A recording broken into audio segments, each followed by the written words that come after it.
why do 97% of wholesalers fail and how you're not going to. If you see my previous videos, you know that only about 3% of wholesalers ever make it full-time in this business. And did you know that the success rate for most coaching programs ranges from only 1 to 10%? 10% being like the absolute best. So why do so many wholesalers fail? Here's a common story of a newbie. They watch a few wholesaling videos and they become inspired because they see so many young kids getting rich really quickly in wholesaling. So they scrape some money together and they buy a course. And they try wholesaling for a few months and nothing pans out. And they start to lose faith. And then a few more months go by. No deals. And then something in their life comes up they didn't expect. And they no longer have extra time or extra money to put into their wholesaling dreams. So why does this happen? There's 5 reasons why wholesalers fail. Number 1, they make bad decisions because they don't use math. Math is the only way to make good decisions in a wholesaling business. Without math, without data, everything you're doing is just guesswork. How much should you spend on marketing? Which marketing channels to start and stop? How much money you should spend every month? Who you should hire? How much you should pay yourself? All of these answers can only be figured out if you have the data to back it up. How are you going to make a decision without any of this data? Newbies will spend money on marketing that they're not sure will ever work, and they never understand why. Number 2, underestimating the amount of money and time it's going to take to get the first deal. Now, this is partially because a lot of the content online is very misleading and makes you feel like you're going to get a deal within 30 days, and that it's basically a guarantee because so many other people are doing it, and it's not quite reality. You should give yourselves at least 6 to 9 months, if not more, to get your first deal. It took me 4 years. Number 3, they lose belief. Failing month after month starts to take a toll on a person's confidence. They start to lose the belief in themselves and the will to keep pushing forward, so they quit. Number 4, procrastination due to fear or perfectionism. This is one reason why it took me so long to get my first deal. I'm a perfectionist. Well, I was a perfectionist. I'd watch all the YouTube videos, take a ton of courses, and I wouldn't ever do anything. Doesn't really matter what you know up here if you can't do anything with the information. So I remember one day I just told myself, you know what, even though I don't know 100% what I'm doing, I'm gonna go out there, I'm gonna start making calls, I'm gonna start to get experience,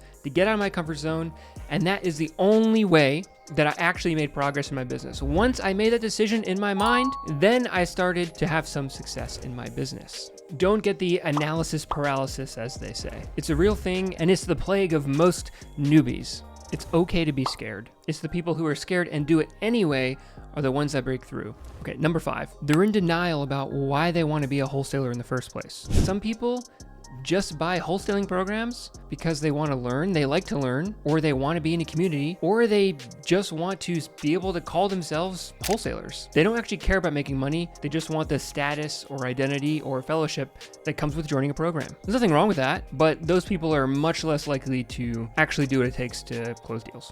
The good news is that even if you fall into any of these buckets, there are things that you can do to escape and prevent the same fate for yourself. Here are the 6 key steps that will give you the highest chance at succeeding in this business. Number 1, have safety reserves. First of all, read the book Profit First. That book, more than any other, will give you the best chance of succeeding at this business in the long run.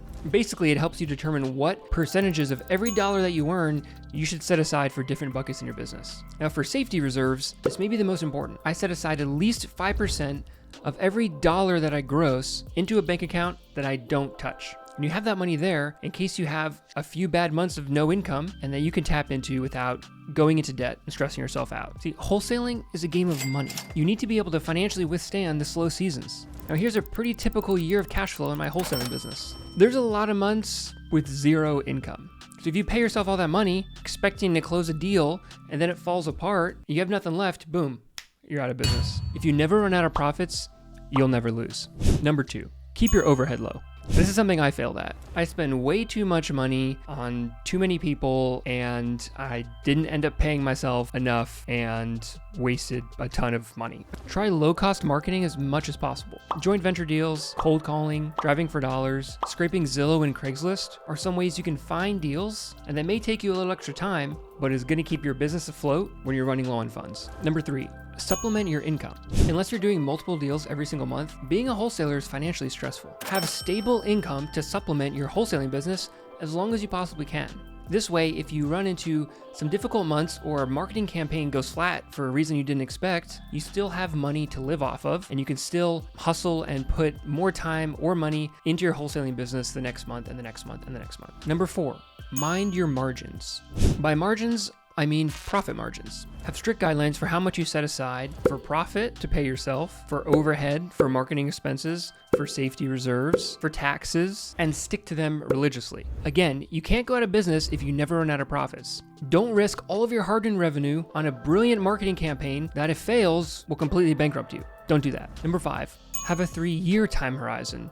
Not 3 months. The longer you give yourself to succeed, the more likely you will. Build your business for the long term. That way, if you have a bad day or week or month, it isn't that big of a deal. Having one bad month when you're only giving yourself 3 months to succeed can be pretty disheartening. But if you're giving yourself 3 years to succeed, one bad month, no big deal. I still got another 35 to go. And if you build for the long term, you'll start to do things that won't pay off immediately, like setting up tracking systems for your leads, for how much money you're spending. If you only care about closing a deal next month, why track anything? Because you're gonna make or break based on luck, basically. But if you do this methodically for the long run, you'll build the foundation that you need in order to succeed in the long run. And if you don't quit, you can't lose. Finally, number 6, find a local mentor. I say this all the time, but it really is the best shortcut I can think of to being successful in this business. It's the best hedge against failure that I know. Find someone who's already doing deals in your local market. There's a lot of benefits they can give you. They'll believe in you when you don't believe in yourself, because they know that the process works, because they've done it for a lot longer than you have. And they will give you more accurate expectations